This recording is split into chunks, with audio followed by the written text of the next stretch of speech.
कुंदरकी विधानसभा seat, जहां लगभग 60% से अधिक आबादी मुस्लिम समुदाय की है, उत्तर प्रदेश के राजनीतिक समीकरणों में हमेशा से विशेष महत्व ही रखती है। परंपरागत रूप से ये समाजवादी पार्टी का गढ़ भी मानी जाती थी, लेकिन 2024 के उपचुनाव में बीजेपी ने इस सीट को जीतकर राजनीतिक मानचित्र पर हलचल पैदा कर दी थी। 2024 के उपचुनाव में भाजपा उम्मीदवार रामवीर सिंह ने सपा के हाजी मोहम्मद रिजवान को भारी मतों के अंतर से हराया था।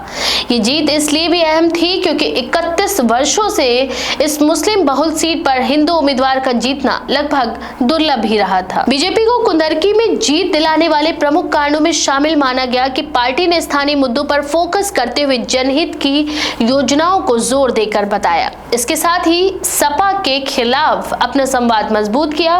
भाजपा ने यह भी दावा किया कि सरकारी कार्यक्रमों से पिछड़े, दलित और अल्पसंख्यक समुदाय को लाभ पहुंचा है, जिससे वोटर बेस में बदलाव भी नजर आ रहा है। हालांकि सपा ने इस हार को स्वीकार नहीं किया और चुनाव परिणामों पर चुनावी गड़बड़ी और वोटिंग प्रक्रिया में अनियमितताओं के आरोप लगाए थे। पार्टी के राष्ट्रीय अध्यक्ष ने कहा था कि कई वोटर्स को मतदान से रोका गया, जिससे वास्तविक जनाधार का सही प्रतिबिंब नहीं मिल सका। वहीं कुछ स्वतंत्र विश्लेषण ये भी सामने आया था कि 2024 के उपचुनाव के दौरान बूथ स्तर पर मुस्लिम मतदाताओं की सक्रिय भागीदारी कम रही और भाजपा का वोट शेयर असामान्य रूप से बढ़ा, जिससे ये सवाल उठे कि क्या इस सीट पर पारंपरिक वोटिंग पैटर्न बदल रहे हैं या मतदान में नई रणनीतियां आगे बढ़ रही हैं। अब 2026 और 27 के आम विधानसभा चुनावों की तैयारियों के बीच कुंदरकी की राजनीतिक तस्वीर पर कई अहम बातें उभर कर आ रही हैं। पहला ये कि सीट की सामाजिक बनावट, यानी अधिकांश मुस्लिम वोटर सपा जैसी पार्टियों के लिए प्राकृतिक आधार रहा है, लेकिन भाजपा ने अपनी रणनीति के तहत स्थानीय समुदायों के बीच संवाद और मुद्दों पर फोकस भी बढ़ाया है। इसी रणनीति ने उसे 2024 में सफलता दिलाई थी। दूसरा ये कि भाजपा ने पूर्व उपचुनाव में ये साबित किया कि स्थानीय जनभावना को समझाते हुए या समझते हुए और विभाजित विपक्ष के लाभ को भुनाते हुए भी जीत हासिल की जा सकती है। ये जीत मैदान की स्थिति पर नया राजनीतिक आत्मविश्वास भी देती है।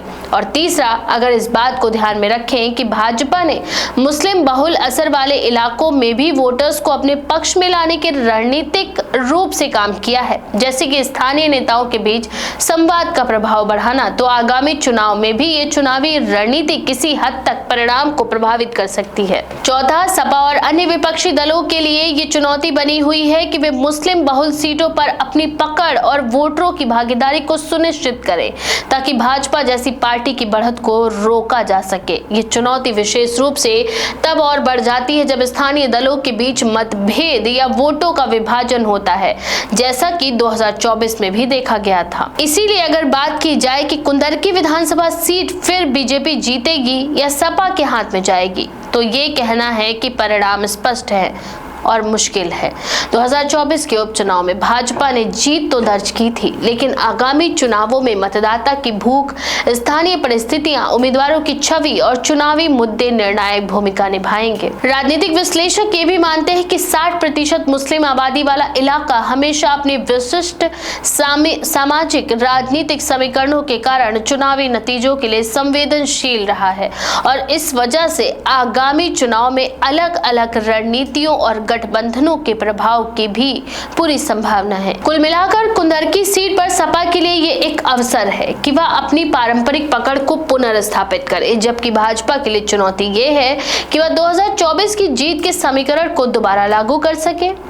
दोनों ही स्थितियों में मतदाता का मनोभाव, गठबंधन की शक्ति और स्थानीय मुद्दों का प्रभाव निर्णायक रहेगा। बारे में आपका क्या विचार है? अपनी राय कमेंट सेक्शन में लिखना ना भूलें। ऐसी और भी खबरों के लिए देखते रहें द पेज 19।